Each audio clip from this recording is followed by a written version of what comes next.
Tu étais, tu es, tu seras toujours le même, toujours le même. Tu as fait, tu fais et tu feras tant de merveilles, tant de merveilles. En ton temps, tout s'accomplit. Tu es Dieu, le grand je suis. Tu nous ouvres grand les portes du ciel. Tu nous fais vivre ta présence, bien plus précieuse que les plus beaux diamants. Elle nous suffit à chaque instant. Elle nous suffit pleinement.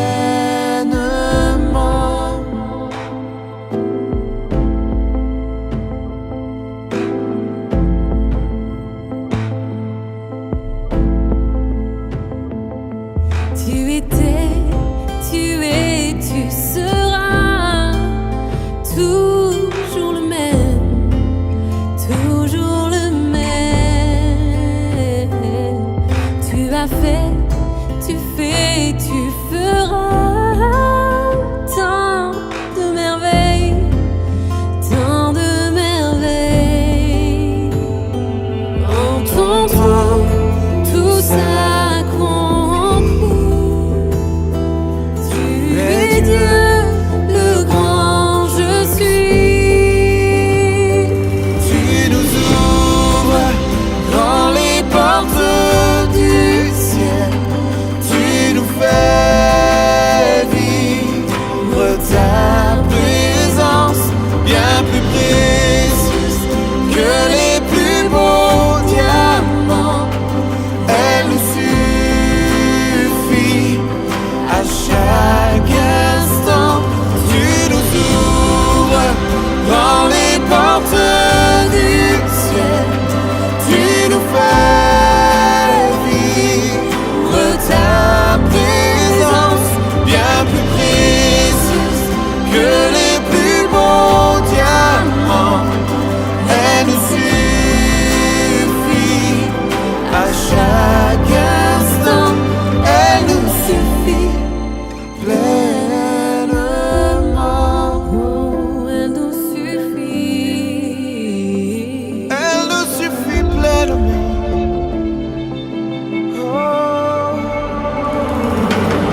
El Shaddai, Dieu tout-puissant, Adonai, Dieu qui vit éternellement.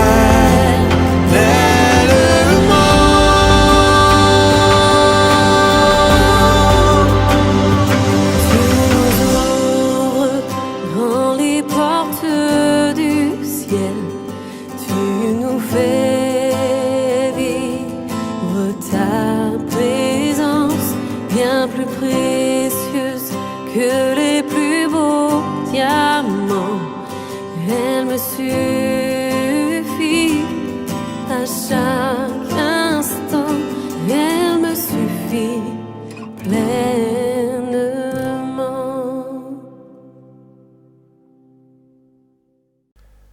Bonjour pour cette nouvelle étude biblique que nous allons passer ensemble maintenant, une petite demi-heure plus quelques chants.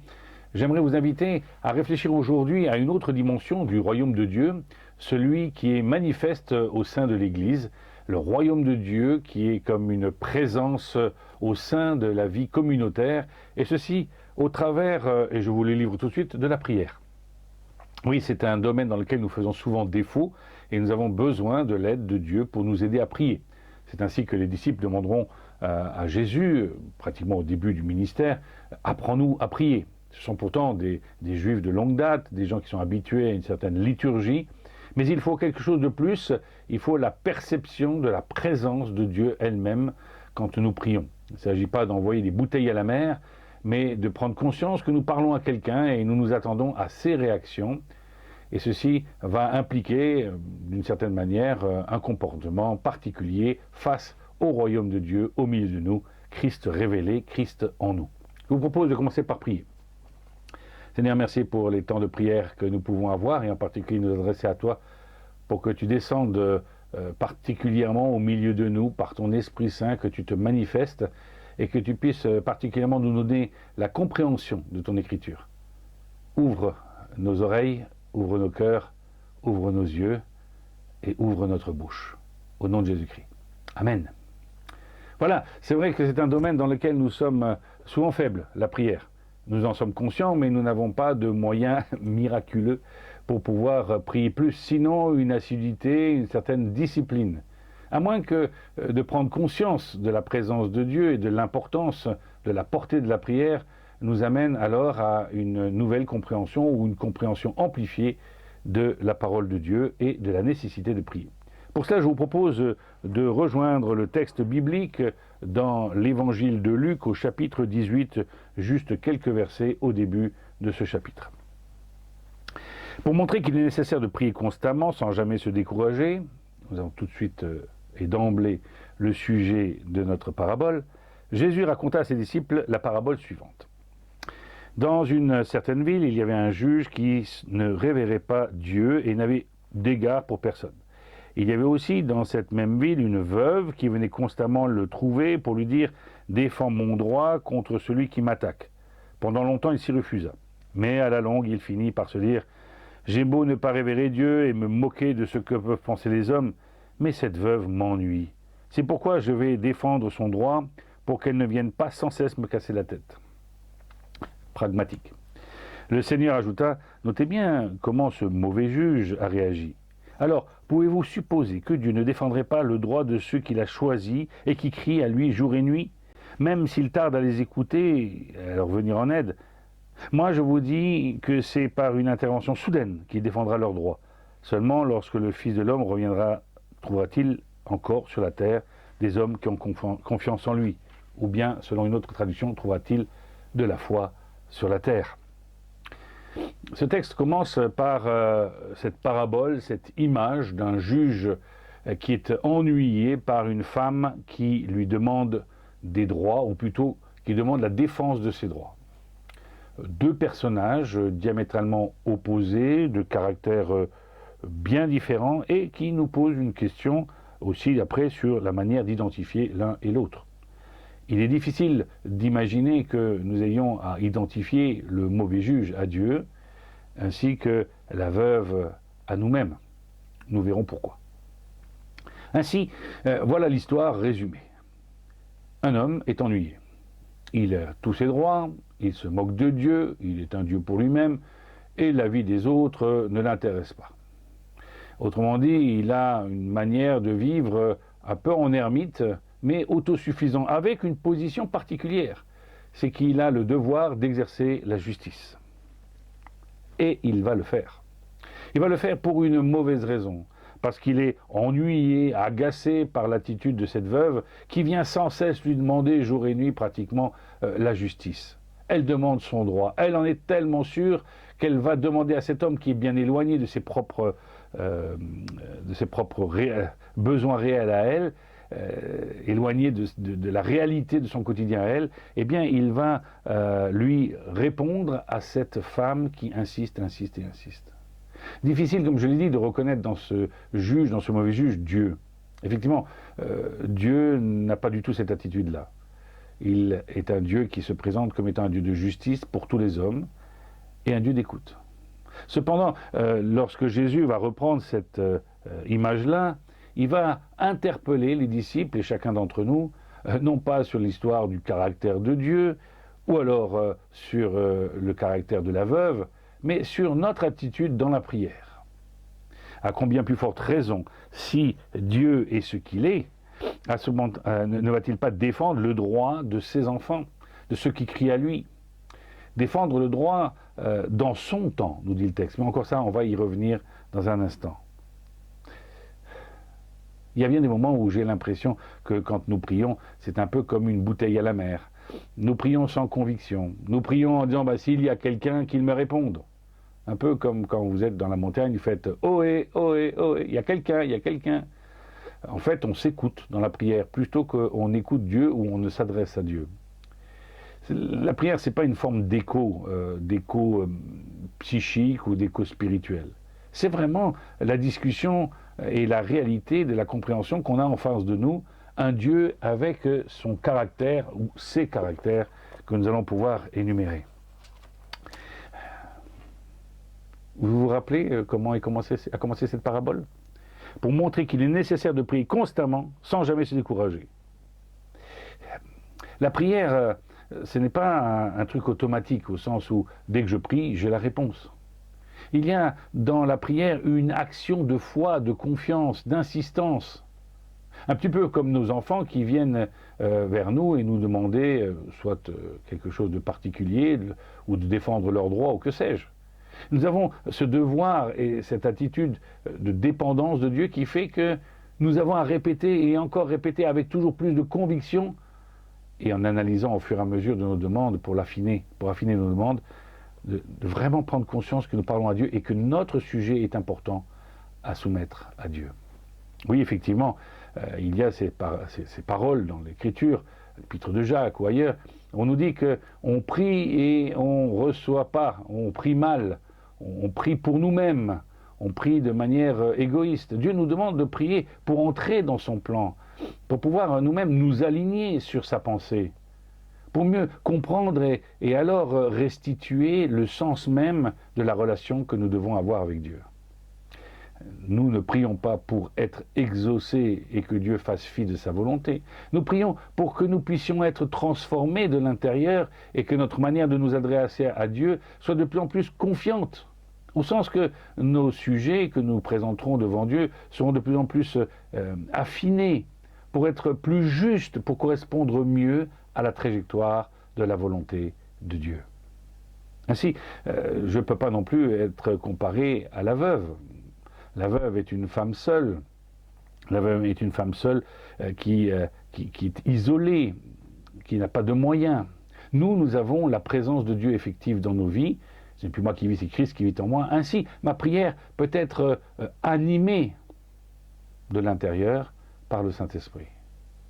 Il y a dans cette relation du royaume de Dieu, de cette proximité du déjà pas encore, puisque nous ne sommes pas encore dans la présence de Dieu totalement, cela c'est encore à venir, nous avons besoin de prendre ce temps d'intimité dans la prière, de discussion, d'interrogation sur nous-mêmes, pour que quand nous prions, nous puissions mieux entrer dans la présence de Dieu et certainement prier de manière plus juste pour être exaucés. D'ailleurs, le contexte de cette parabole, ce sont les gens qui lui demandent « Alors, quand est-ce que ce sera le royaume de Dieu ?»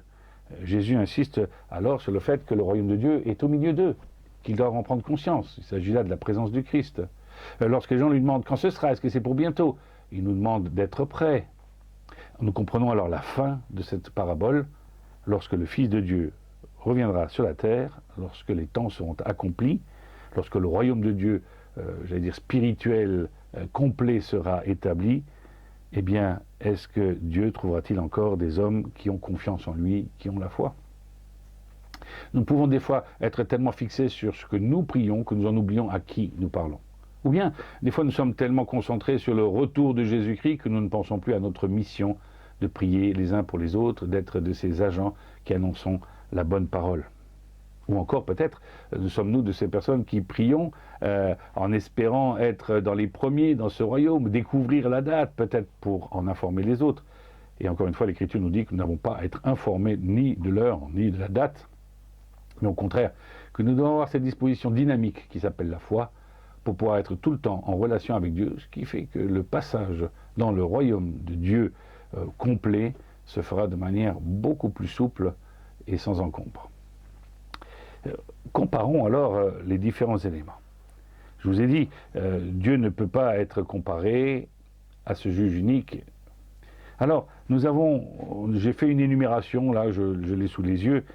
Voilà. D'abord, nous nous rendons compte que la veuve n'a rien à voir avec, je vous l'ai dit tout à l'heure, avec le juge. Et nous, quand nous prions, nous avons autre chose comme relation. Nous avons une relation d'enfant à père, de père à enfant.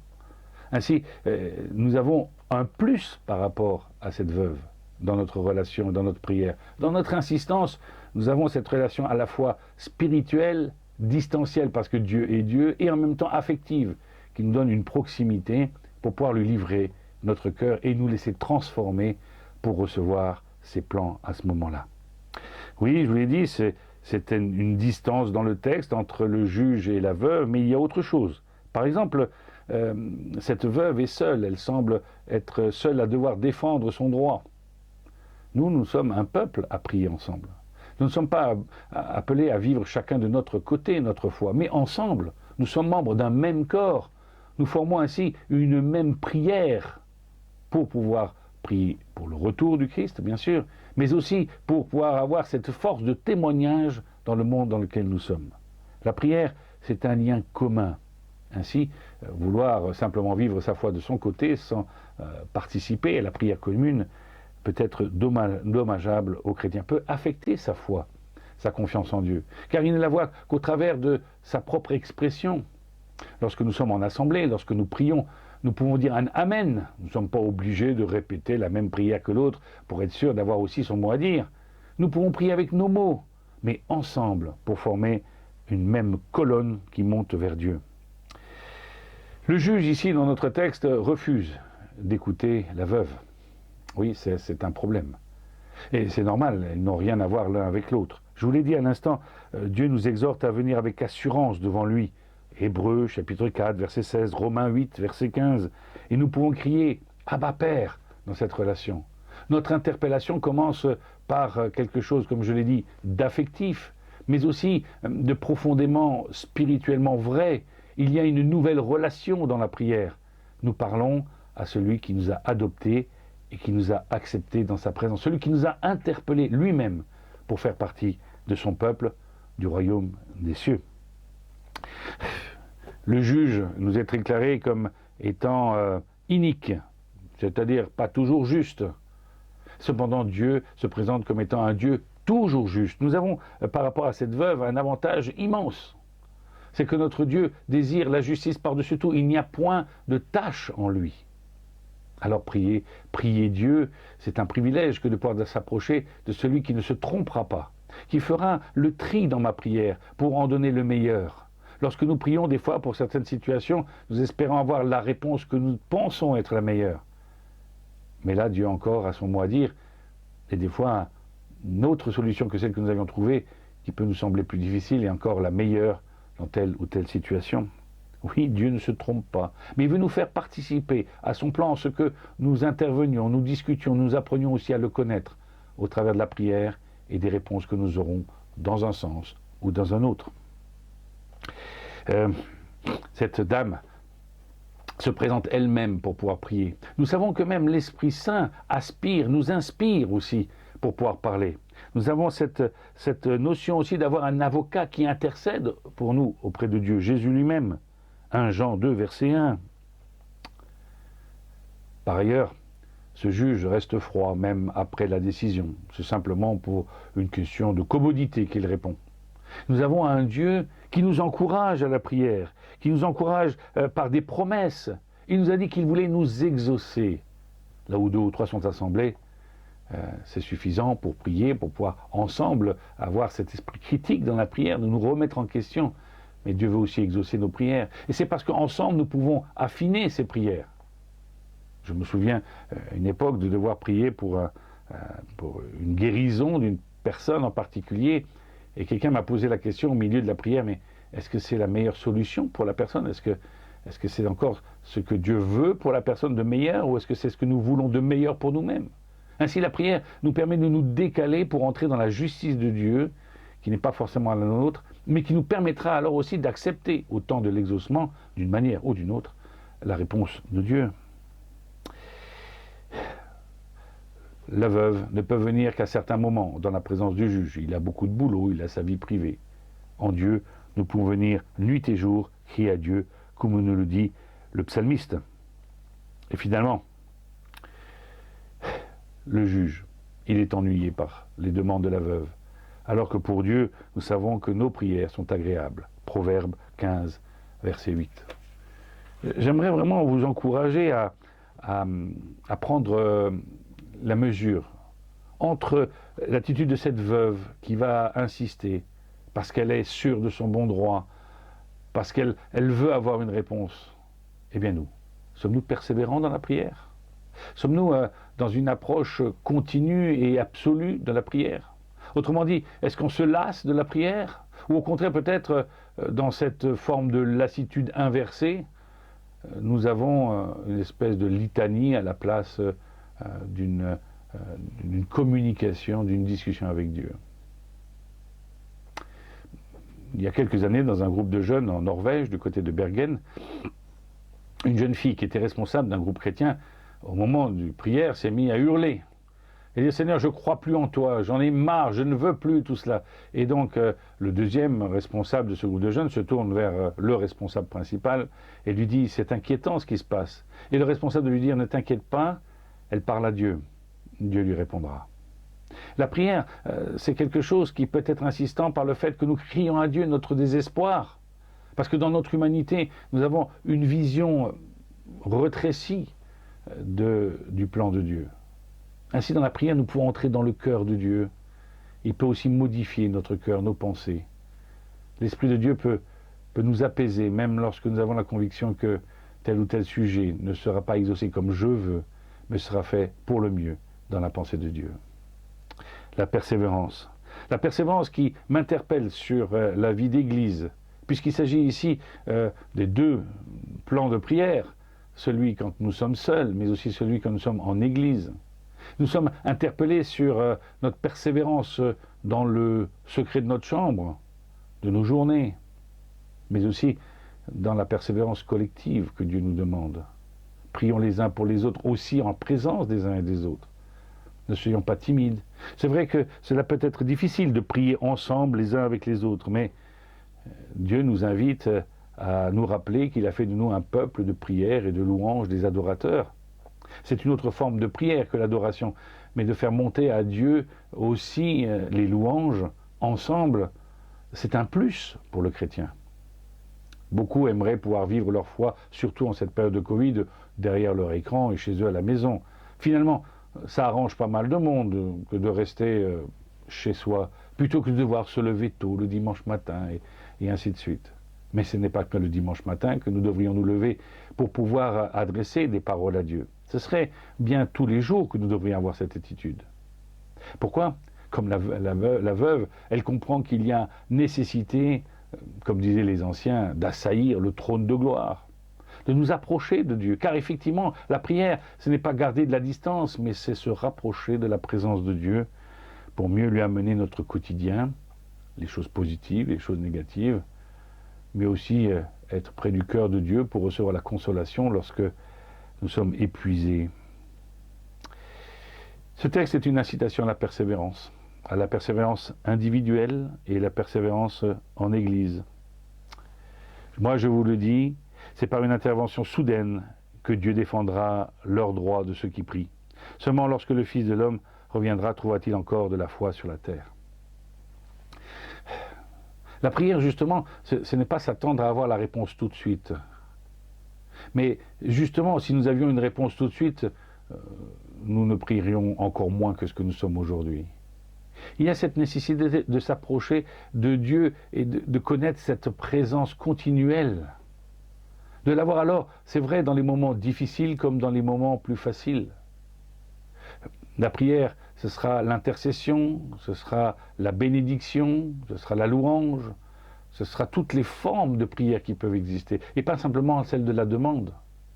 Celle de la demande peut vite s'épuiser, mais celle de la louange, il devrait y avoir toujours une bonne raison pour décrire Dieu et lui dire combien nous l'aimons et combien il est grand, fort, combien il est juste, combien nous nous attendons à lui. Le royaume de Dieu, cette perspective de l'éternité avec Dieu complète, nous amène à cette idée de présence continue. Mais aussi alors, si on dit présence, c'est regards tournés vers Dieu, c'est cœur tourné vers Dieu, c'est projets tournés vers Dieu en continu. Ce n'est pas si facile que ça à le vivre aujourd'hui, c'est vrai. Ce n'est pas facile parce que nous avons tout un quotidien qui vient nous encombrer. Et nous prenons plus facilement du temps pour notre travail, pour notre hobby, pour toutes sortes de choses, plutôt que de prendre du temps pour la prière.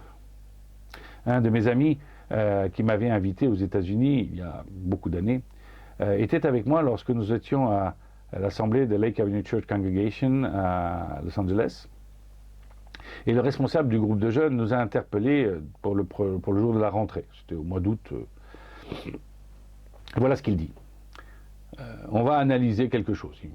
On se regarde, on était quelques 600 personnes quand même, hein, c'est une grande église, donc 600 personnes au groupe de jeunes. Et alors que nous étions en train de nous attendre à une question spirituelle, il nous dit, voilà, est-ce que vous avez un hobby, quelque chose que vous aimez beaucoup? La musique, du cinéma, des études, les maths, qu'est-ce que vous aimez beaucoup?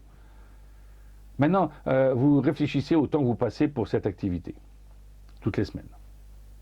Puis ensuite, vous allez calculer le temps que vous passez avant l'activité pour vous y préparer, soit que vous achetiez du matériel, que vous faites du sport, achetez des partitions, écoutez de la musique, enfin, quels sont les périphériques, le temps que vous prenez pour les périphériques. Puis ensuite, vous passez le temps que vous passez à savourer ce que vous venez d'expérimenter dans votre hobby. Maintenant, vous calculez ça et vous mettez à côté le temps que vous passez avec Dieu, parce que le temps qu'on passe avec Dieu, ce n'est pas un temps passif, mais actif, parce qu'il est temps de relation, il est temps de prière. Ah, nous disons que nous aimons Dieu, que nous voulons en faire une priorité, que nous voulons faire partie de son royaume, c'est-à-dire de nous préparer, de nous entraîner à cette présence continue, cette prière continue, cette relation de cœur à cœur continue. Et aujourd'hui, nous négligeons le plan de la prière. Ne nous étonnons pas si après nous sommes en mauvaise santé spirituelle. Nous sommes déséquilibrés dans notre appétit de chaque jour.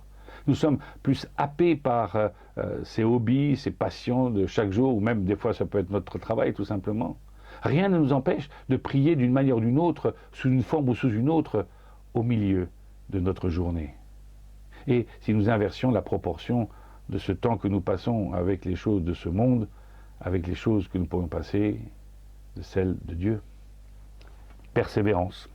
Persévérance, insistance, connaissance, intimité, rapprochement. Autant d'atouts qui fait que cette question qui survient à la fin ne me surprend pas finalement. Dieu trouvera-t-il de la foi? Parce que finalement, prier, les yeux ouverts ou les yeux fermés, s'adresser à un Dieu que je ne vois pas, mais dont j'ai la ferme conviction qu'il m'écoute, cela n'est possible que par la foi. Vous savez, cette définition de la foi, je vais vous la reprendre pour la mettre bien en perspective dans Hébreux au chapitre 11. Je vous la cite de temps en temps juste comme cela, mais qu'est-ce que la foi? C'est une ferme confiance dans la réalisation de ce qu'on espère, la réalisation de ce qu'on espère, c'est une manière de la posséder déjà par avance. Croire, c'est être absolument certain de la réalité de ce qu'on ne voit pas. Finalement, c'est ce qu'on demande dans la prière. Je crois même avec ferme conviction que si Dieu inspire ma prière, cette prière-là sera exaucée. Je prie beaucoup avec mes tripes, avec mon émotion personnelle, avec mes besoins personnels ou ceux de mon voisin, de ma voisine, qui sont réels. Mais je dois les regarder dans une autre perspective, celle du royaume de Dieu. Il y a des gens qui sont malades, il y a des gens qui sont au chômage, des gens qui ont différents soucis d'une manière ou d'une autre. Est-ce que cela devrait nous empêcher de prier? Non, parce que justement la perspective, c'est que dans le royaume de Dieu, toutes ces difficultés que nous rencontrons au quotidien seront effacées. Et nous les rencontrons même aujourd'hui déjà. Non pas effacées pour toujours, mais temporairement des fois, lorsque nous sommes suspendus dans la prière, dans l'interrogation, dans la discussion avec Dieu. Dans la dispute avec Dieu. Vous savez, le mot dispute, au début voulait dire discussion forte pour avoir une réponse, une défense de ses convictions. Alors moi, j'aimerais vous encourager à persévérer dans la prière. Oui, que l'Église soit une maison de prière. Que vous soyez un temple de prière. Car c'est comme des arts, comme un acompte, comme un goût, un avant-goût du royaume des cieux que la prière. Le temps est suspendu. Il peut m'arriver de prier et de me dire, tiens, déjà tant de temps passé. comme il peut m'arriver aussi de penser, tu n'as pas assez prié aujourd'hui. Simplement, ce temps suspendu, c'est le temps de l'éternité avec Dieu. Le temps où je rencontre aussi l'amour de Dieu. Un Dieu qui m'écoute, un Dieu qui ne me répond pas tout de suite, parce que justement, il a son caractère de justice. Toute chose sera faite belle en son temps. Ouais, Seigneur, je t'avoue que j'aimerais que ça soit plus rapide des fois. Alors je reviens dans la prière, et j'insiste encore, pour que je puisse plus vivre des temps avec Dieu que des temps courts, peut-être meilleurs sur cette terre. Autant suspends ton vol, pour que je puisse prier et mieux connaître la personne de Dieu et son œuvre. Quelques moyens pratiques. Peut-être prenez du temps pour écrire vos sujets de prière sur un cahier pour pouvoir affiner ces sujets de prière. Peut-être prenez-vous du temps le matin ou le soir, où vous voyez comment vous pouvez aménager votre emploi du temps, mais fixez-vous un délai, un créneau. Certains m'avaient dit de prendre une petite carte, genre format carte de crédit, de le glisser dans nos papiers, de l'accrocher peut-être quelque part sur votre voiture, à côté de votre GPS, et ainsi d'avoir toujours un regard qui croisera la prière, un sujet. Il y a aussi tous les petits carnets, vous savez, qu'on peut, avec un autocollant qu'on peut coller un peu partout. N'hésitez pas à mettre des sujets autour de votre écran, moi j'en ai un ici, autour d'un écran d'ordinateur. Trouvez le moyen que la prière puisse vous environner. Et puis ensuite, pour ce qui est de la prière collective, n'hésitez pas à partager avec un frère, une sœur plus proche. Vous aimeriez être 50 à prier, commencez déjà par 2, hein, ou 3, ou 4. Enfin, pour qu'un groupe commence, il faut bien que 2 personnes se rassemblent, puis une autre l'une après l'autre. Donc prenez ce temps, là aussi en groupe, notez les sujets de prière. Ne donnez pas vos intentions de prière comme le font certains, et après vous oubliez. Voilà encore quelque chose d'important, savoir prier ensemble et être régulier, échanger des sujets pour aussi voir l'avancement de ces sujets et en même temps se tenir au courant de la manière que Dieu agit et aussi de la variété des sujets. Quand on est tout seul, on a certains hobbies, certains dada, on va dans un certain sens. Avec d'autres personnes, ça permet d'ouvrir complètement le sujet. Prenez du temps pour prier pour la mission, prier pour votre église, pas seulement pour les malades et ceux qui ont des besoins particuliers comme ceci, mais élargissons le champ de notre prière. Autre manière aussi d'encouragement à la prière, lorsque vous rencontrez quelqu'un, priez pour la personne, priez pendant que vous parlez avec la personne, à l'intérieur de vous-même. Prenez du temps pour prier aussi avec peut-être vos voisins, vos amis. Je suis toujours étonné de voir que les gens sont surpris lorsqu'on leur dit « Est-ce que tu veux que je prie pour toi ?» Des fois, les gens disent « Oui, alors on le fait tout de suite. » N'attendez pas de dire « Je vais rentrer dans ma maison, fermer ma porte, etc. » Lorsque vous proposez à quelqu'un de prier avec elle, priez tout de suite. Priez au téléphone, envoyez quelques petits mots à quelqu'un pour lui demander aussi des sujets de prière, pour toujours élargir et ne pas rester bloqué dans votre quotidien et votre marasme personnel. Insistez de toutes les manières, persévérez, ensemble ou seul. Finalement, moi je trouve que la prière, c'est ce qu'il y a de plus facile, c'est transportable. On peut le faire les yeux fermés, tandis que lire la Bible les yeux fermés, c'est plus compliqué, vous avouez. Donc toutes ces phases de la prière, j'aimerais vraiment vous les confier pour que vous puissiez devenir dynamique et d'être des champions de la prière. Ainsi, lorsque Jésus reviendra, il trouvera de la foi, de la confiance, de la sérénité, de l'espérance en vous. La prière, c'est comme un baromètre de notre foi. Quand on arrête de prier, c'est qu'il y a quelque chose qui ne va pas bien. Lorsqu'on se remet à prier, c'est qu'on prend conscience de la présence de Dieu et de ses besoins. Alors, entraînons-nous, panachons nos prières entre intercession, louange, adoration, supplication, que sais-je. Vous trouverez certainement différents sujets qui vous passionneront, parce que lorsque vous voyez Dieu petit à petit agir en son temps, eh bien, on participe d'une certaine manière à l'œuvre de Dieu. Spectateur, certes, mais aussi spectateur en prière. Je prie pour vous, je vais le faire tout de suite, et puis nous nous retrouverons la semaine prochaine, si vous le voulez bien. Que Dieu vous garde, que Dieu vous encourage. Amen. Seigneur, aide-nous à prier, apprends-nous à prier, et aide-nous, Seigneur, à ce que notre prière soit juste. Permets à nos bouches de s'ouvrir, non seulement quand nous sommes seuls, mais aussi quand nous sommes avec d'autres. Combien de fois nous avons été encouragés par la prière de l'un ou de l'autre. Alors Seigneur, donne-nous des encouragements aussi dans ce domaine-là. Nous désirons ardemment que le jour où tu reviendras, tu puisses trouver de la foi sur cette terre, c'est-à-dire des hommes et des femmes de prière. Au nom de Jésus-Christ. Amen. À la semaine prochaine, que Dieu vous garde et soyez assurés, Dieu vous entend.